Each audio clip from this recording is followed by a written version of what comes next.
नमस्कार। बिहार में बहुत बड़ा खेला होने जा रहा है। नीतीश कुमार को बहुमत साबित करना है और उसके पहले लालू प्रसाद यादव की पार्टी यानी आरजेडी ने यह दावा कर दिया है कि जेडीयू के 17 विधायक लापता हैं।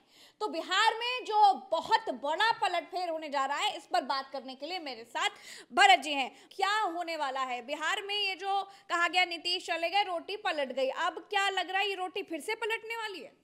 ये देखिए प्रज्ञा जी, बिहार में राजनीति बहुत तेज़ी से पलट रही है और जैसे ही लालू प्रसाद यादव की पार्टी की तरफ से ये ऐलान किया गया कि 17 विधायक आरजेडी के वो लापता हैं, प्रज्ञा जी लापता हैं 17 विधायक, जो कि आरजेडी कह रही है कि हमारे संपर्क में है और जेडीयू के संपर्क में नहीं है। और 12 तारीख को फ्लोर टेस्ट होने वाला है। 12 तारीख को अभी 45 विधायक जो हैं वो 45 विधायक जेडीयू के साथ में हैं और इन 45 विधायकों में अगर आंकड़ा अभी देखें तो बीजेपी के 78, हम के 4 और जेडीयू के 45 और अदर के 1, तो होते हैं 128। 128 में से हम के 4, हम यानी जीतन राम मांझी की जो पार्टी है उसके 4 विधायक कभी भी इधर से उधर हो सकते हैं। जीतन राम मांझी बेहद नाखुश हैं। जीतन राम मांझी ने अपने मुंह से ये कह दिया है कि हमारी एक रोटी में पेट नहीं भरता है, हमको 2 मंत्रालय चाहिए। जीतन राम मांझी को SC ST का मंत्रालय थमा दिया गया है। उनके आगे जो है एक रोटी का टुकड़ा टाइप का फेंक दिया गया है कि आप जो है हमारे पास आ गए हैं तो ये लीजिए आपके हिस्से का SC ST मंत्रालय। जीतन राम मांझी ने खुलकर विरोध और विद्रोह कर दिया है कि क्या हम लोक निर्माण विभाग नहीं चला सकते, क्या हम चिकित्सा विभाग नहीं चला सकते, क्या हम कोई और विभाग, भारी भरकम विभाग नहीं चला सकते, हम सिर्फ SC ST मंत्रालय के लिए बने हैं क्या? एक तरफ तो जीतन राम मांझी ये बात पहले भी कह चुके हैं कि उनके दरवाजे खुले हुए हैं। जी प्रज्ञा जी, एक तरफ तो जीतन राम मांझी ने विद्रोह कर रखा है, दूसरी तरफ अब आप अगर कड़ियां मिलाएंगे तो पाएंगे जीतन राम मांझी का विद्रोह, दूसरी तरफ तेजस्वी यादव का ये कहना कि खेल तो अभी होना बाकी है, खेल होगा, तीसरी तरफ लालू प्रसाद यादव की पार्टी की तरफ से ये कहा जाता है कि जेडीयू के 17 विधायक लापता हैं, मिल नहीं रहे हैं, कहाँ हैं। चौथी तरफ आप देखेंगे कांग्रेस अपने विधायकों को, 16 विधायकों को हैदराबाद शिफ्ट कर चुकी है। तो इट मीन्स कि ये पूरा खेल चल रहा है, बिसात बिछी जा चुकी है और ये बहुत बड़ा खेल 12 तारीख को होने वाला है। ये बहुत बड़ी चीज नहीं है प्रज्ञा जी कि अगर 12 तारीख को फ्लोर टेस्ट फेल हो जाता है, नीतीश कुमार की जो सरकार है वो अल्पमत में आ जाती है, क्योंकि इसी दरमियान नीतीश कुमार का भागकर दिल्ली जाना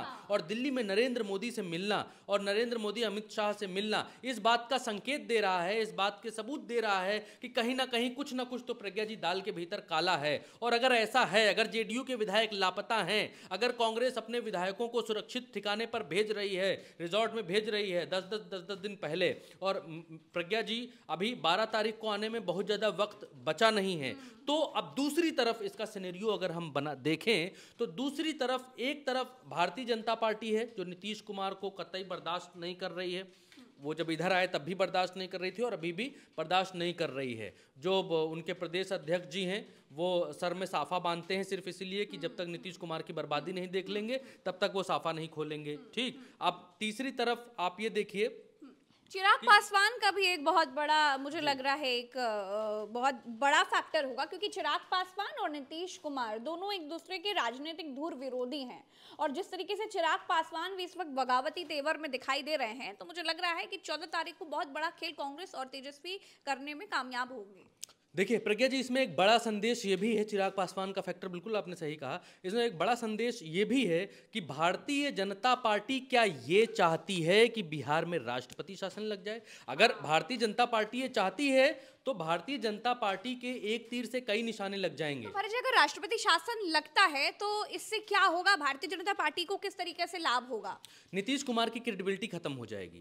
नीतीश कुमार की क्रेडिबिलिटी इस वजह से खत्म हो जाएगी कि आप लड़े भारतीय जनता पार्टी के साथ, आपने सरकार भारतीय जनता पार्टी के साथ बनाई, फिर आप तेजस्वी यादव के साथ आ गए, सरकार बना ली, फिर आप भारतीय जनता पार्टी के साथ चले गए, सरकार बना ली, फिर उसके बाद आप बहुमत नहीं सिद्ध कर पाए, आपकी सरकार गिर गई, प्रदेश में राष्ट्रपति शासन लग गया, प्रदेश में उथल पुथल हो गया, जनता ने आप आपको चुना था, आपने जनता के जनादेश को अस्वीकार किया, आपने जनता के साथ धोखा किया, आप एक सीरियस मुख्यमंत्री नहीं हैं, आप एक सीरियस नेता नहीं हैं। अब आप वो नीतीश कुमार नहीं रह गए हैं जो नीतीश कुमार, जनता जिस नीतीश कुमार को पहले जानती थी। इसलिए अब नीतीश कुमार का राजनीतिक करियर खत्म होने की तरफ धीरे धीरे आगे नीतीश कुमार बढ़ेंगे। और भारतीय जनता पार्टी का इसमें फायदा है प्रज्ञा जी, अगर बिहार में राष्ट्रपति शासन लगता है, क्योंकि भारतीय जनता पार्टी ये 1 साल के शासन में बहुत कुछ करने वाली नहीं है, और वो भी नीतीश कुमार को मुख्यमंत्री बनाकर, और भारतीय जनता पार्टी पीछे रहकर बहुत कुछ बिहार में नहीं कर लेगी। भारतीय जनता पार्टी अब बिहार के भीतर नीतीश कुमार से आगे आने की कोशिश कर रही है, और भारतीय जनता पार्टी और नीतीश कुमार दोनों का दांव फेल करने के लिए दूसरी तरफ तेजस्वी यादव तैयार हैं। और उनके जो विधानसभा अध्यक्ष हैं, उनसे ये कहा गया था कि आप जो है अध्यक्षी छोड़ दीजिए, स्पीकर का पद छोड़ दीजिए, लेकिन वो डटे हुए हैं, उन्होंने स्पीकर का पद नहीं छोड़ा है। वो स्पीकर का पद तब छोड़ेंगे प्रज्ञा जी जब उनके खिलाफ अविश्वास प्रस्ताव लाया जाएगा, उनको वहां से हटाया जाएगा, तब वो हटेंगे। और इसीलिए वो वहां पर बने हुए हैं कि जब फ्लोर टेस्ट होगा तो उसमें मेरी अहम जिम्मेदारी होगी। अहम जिम्मेदारी ये होगी कि जब ये मांग की जाएगी कि 45 विधायकों में से 17 विधायक टूट कर आए हैं, या 45 विधायकों में से 17 से भी कम आए हैं, क्योंकि चाहिए तो सिर्फ 3, 17 चाहिए ही नहीं, चाहिए तो सिर्फ 3। और जेडीयू के जो विधायक हैं, उन विधायकों में भी प्रज्ञा जी, मेरी बिहार में बात हो रही थी लोगों से, उसमें ये कहना है कि जेडीयू के 1-2 विधायक ऐसे हैं जो लोकसभा चुनाव लड़ना चाहते हैं, जो अपनी ही पार्टी जेडीयू जो है, उनके लोकसभा के जो सिटिंग मेंबर हैं, उनके ही खिलाफ उनके विधायक ही लड़ना चाहते हैं।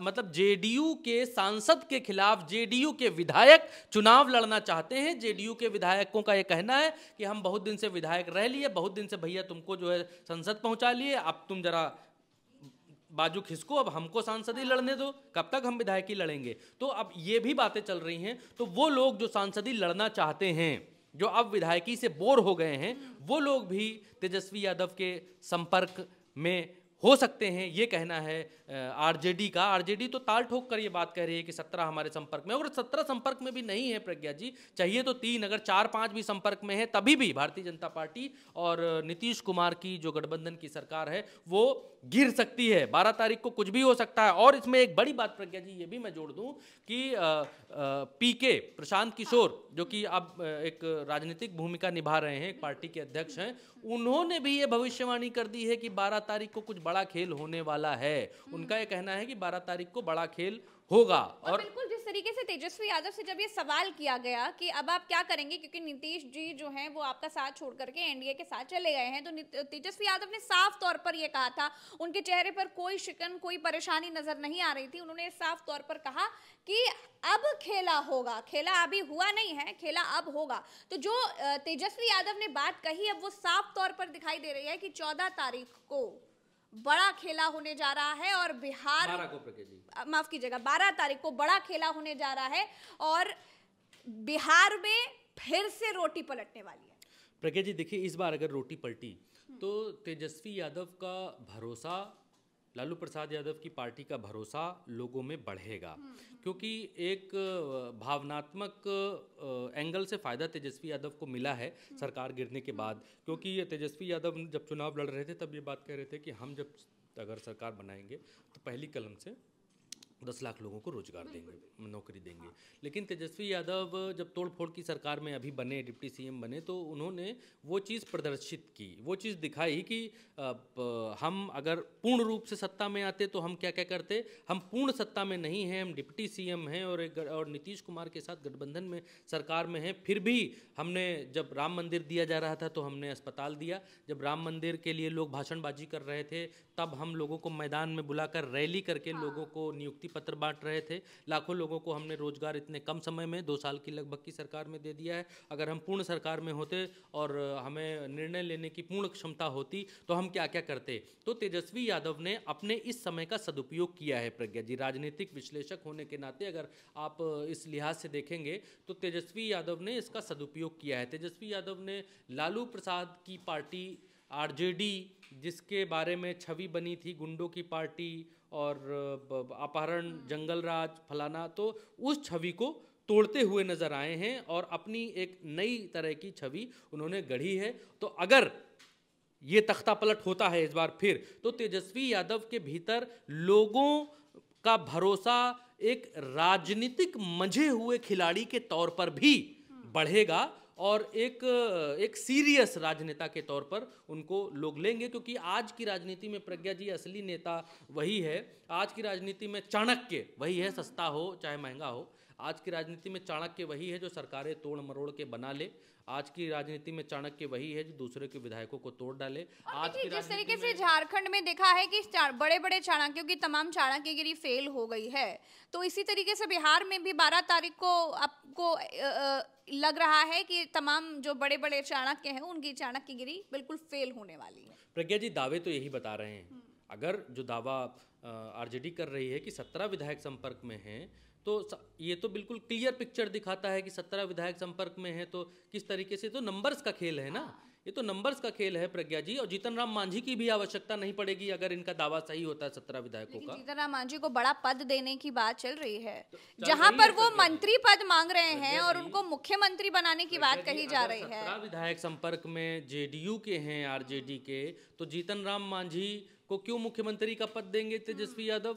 अगर 17 विधायक हैं तो खुद ना मुख्यमंत्री बनेंगे ना, खुद मुख्यमंत्री बनेंगे तब जीतन राम मांझी को क्यों सेकेंगे? वो उनके 4 विधायकों को क्या करेंगे वो? ये भी तो बात है। और ये भी बात है कि अगर 17 विधायक संपर्क में है प्रज्ञा जी, तो जीतन राम मांझी को मुख्यमंत्री ना बनाकर जीतन राम मांझी की जो 2 रोटी खाने की इच्छा है, उस 2 रोटी खाने की इच्छा को पूरी कर सकते हैं तेजस्वी यादव। उनको कोई बड़ा मंत्रालय दे सकते हैं। अच्छा भरत जी, अगर मानिए 12 तारीख को जिस तरीके से अनुमान लगाया जा रहा है कि ये बहुत बड़ा खेल होने जा रहा है, अगर ये बड़ा खेल नहीं भी होता है तो भी आपको क्या लगता है कि जिस तरीके से नीतीश कुमार के सामने चिराग पासवान एक चुनौती के तौर पर हैं, जीतन राम मांझी एक चुनौती के तौर पर हैं, और आपने जिन नेता की बात करी वो जो साफा बांधे हुए हैं वो भी बड़ी चुनौती के तौर पर नीतीश कुमार के सामने है, और सबसे बड़ी चुनौती तो बीजेपी खुद है नीतीश कुमार के लिए, तो क्या ये गठबंधन बहुत लंबा चल सकता है? क्योंकि राजनीतिक करियर तो नीतीश कुमार ने एनडीए के साथ जाकर के अपना पहले ही खत्म कर दिया, ये बात तमाम राजनीतिक विश्लेषक पहले से ही कह रहे हैं। देखिए, गठबंधन का क्या है प्रज्ञा जी, भारतीय जनता पार्टी की एक फितरत रही है, राज्य दर राज्य एक फितरत रही है कि भारतीय जनता पार्टी चाहती है कि हमारा 1-to-1 मुकाबला हो सामने वाली पार्टी से जो सबसे बड़ी अपोजिशन पार्टी है। तो महाराष्ट्र में देखिए आपने क्या हुआ, सारी पार्टियां टूट फूट के, एनसीपी एक तरफ टूट गई, शिवसेना एक तरफ टूट गई। आप उत्तर प्रदेश में देखिए कि बहन कुमारी मायावती जी की पार्टी किस तरीके से निष्क्रियता में चली गई। भारतीय जनता पार्टी का जब से उदय हुआ, उदय होने के बाद बहन कुमारी मायावती जी का डाउनफॉल शुरू हो गया। अब राज्य दर राज्य भारतीय जनता पार्टी ये चाहती है कि त्रिकोणीय लड़ाई हमारी कहीं पर ना हो, हमारी फाइट सीधे हो, डायरेक्टली हो, और हमारे पास ऑप्शन ये हो कि तुम बनोगे या हम बनेंगे, इसके अलावा कोई और ऑप्शन ना हो। तो भारतीय जनता पार्टी नीतीश कुमार को तो किसी भी तरीके से, भारतीय जनता पार्टी का लक्ष्य भी नीतीश कुमार को बर्फ में लगाना था। और भारतीय जनता पार्टी के प्रदेश अध्यक्ष उनके साफा वाले चौधरी साहब, उनका नाम है शायद सम्राट चौधरी, तो उन्होंने तो ये कसम खाई थी कि ये साफा तब तक नहीं उतारूंगा जब तक नीतीश कुमार को बर्बाद नहीं कर दूंगा। तो नीतीश कुमार की राजनीतिक बर्बादी तो भारतीय जनता पार्टी चाहती ही चाहती है, उसमें कोई दो राय नहीं। आपके हिसाब से भरत जी, आपने तो तमाम बिहार की राजनीति पर पूरी अपने बड़ी रिसर्च करी हुई है, अभी भी आप बिहार की राजनीति पर रिसर्च कर रहे हैं, तो मैंने देखा आप तमाम कागजात लेकर बैठे हुए हैं, तमाम डेटाज हैं। अब ये बताइए आपके हिसाब से कितने चांसेस हैं भरत जी कि बिहार में 12 तारीख को जिस दिन फ्लोर टेस्ट होने वाला है उस दिन तेजस्वी यादव और कांग्रेस ये बड़ा खेल करने में कामयाब हो जाएंगे? अगर 17 विधायक आरजेडी के संपर्क में हैं प्रज्ञा जी, तो 500% चांसेस हैं। 500% चांसेस हैं, क्योंकि विधायक चाहिए, देखिए प्रज्ञा जी, 2 या 3 विधायक चाहिए। अगर जीतन राम मांझी आ जाते हैं इनकी तरफ तो सिर्फ, और अगर जीतन राम मांझी नहीं आते हैं तो अब भी 17 विधायक अगर इनके संपर्क में हैं तो भी नीतीश कुमार की सरकार को बिहार में कोई बचा नहीं सकता, भारतीय जनता पार्टी की सरकार को कोई बचा नहीं सकता। और बीजेपी अगर ये चाहती है, ये बीजेपी का अलग से गेम प्लान है कि राष्ट्रपति शासन लगे, इस लिहाज से भी अगर बीजेपी दूसरा गेम खेल रही है तो भी प्रज्ञा जी नीतीश कुमार को कोई बचा नहीं सकता, क्योंकि उस हाल में भी नीतीश कुमार का मुख्यमंत्री पद तो जाएगा ही जाएगा, राष्ट्रपति शासन अगर बिल्कुल सहमत हूं। और इस तो कुल मिलाकर नीतीश कुमार के लिए तो मुश्किलें हैं ही हैं, लेकिन एनडीए के साथ जाने के बाद जिस तरीके से कहा जा रहा था कि अब बिहार में एनडीए और नीतीश कुमार की मिलीजुली यानी कि बीजेपी के साथ मिलीजुली सरकार चलेगी, लेकिन अब ये बहुत मुश्किल है, क्योंकि अब लग नहीं रहा है कि नीतीश कुमार की सरकार चलने वाली है। ये साफ तौर पर दिखाई दे रहा है कि तेजस्वी यादव और कांग्रेस 12 तारीख को जिस दिन फ्लोर टेस्ट होगा उस दिन बहुत बड़ा खेल करने वाले हैं। जुड़े रहे हमारे साथ तमाम राजनीतिक अपडेट्स के साथ, हम पल पल आपके साथ जुड़ते रहेंगे। नमस्कार।